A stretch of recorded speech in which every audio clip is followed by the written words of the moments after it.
জীবন যুদ্ধের পর অবসর নিয়ে গ্রামের বাড়িতে ফিরলেন সিন্দুর অপারেশনের অংশ নেওয়া ভারতীয় বীর জওয়ান। নদিয়ার কৃষ্ণনগর স্টেশনে এসে পৌঁছলেন সিন্দুর অপারেশনে অংশগ্রহণকারী এক বীর জওয়ান।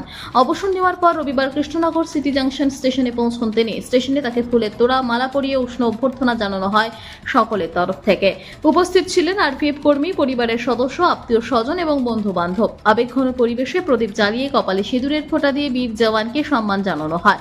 দেশ সেবায় তার অবদানের জন্য সকলেই তাকে শুভেচ্ছা অভিনন্দন জানান। সংবর্ধনা শেষে স্টেশন থেকে তিনি নিজ গ্রামের বাড়ি নদিয়ার হৃদয়পুরের উদ্দেশ্যে রওনা দেন। দীর্ঘ কর্মজীবনের রীতি টেনে বাড়ি ফেরায় পরিবার ও এলাকাবাসীর মধ্যে ছিল আনন্দের আবহ।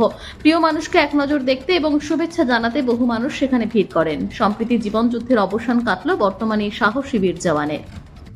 অপারেশন সিঁদুরে যে আমরা দুরাত লড়াই করেছি, খুব ভালো লেগেছে। মানে সারা রাত জেগে আনন্দ ফুর্তির সঙ্গে ফায়ারিং টায়ারিং করে একবারে মানে খুব সুন্দর লেগেছে যে আমরা কিছু করতে পারছি আর কি। যে এতদিন যে আমরা অপেক্ষায় ছিলাম যে জিনিসের, সেই জিনিসটা আমরা আজকে কাছে পেয়েছি, খুব ভালো লেগেছে। দীর্ঘ 26 বছর 18 দিন পর বাড়ি আসছে। আর সব থেকে আমরা অপারেশন সিঁদুরে খুব মানে টেনশনের মধ্যে ছিলাম যে কাকা অপারেশন সিঁদুরে অংশগ্রহণ করেছে। একদিকে খুশি, আবার একদিকে কষ্টের মধ্যেও ছিলাম।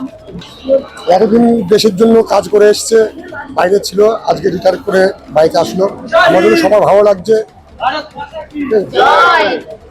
আমাদের যে এতদিন বাইরে ছিল, দেশের জন্য কাজ করেছে, আজকে ফ্যামিলি নিয়ে সব এলাকায় চলে আসলো বাড়িতে।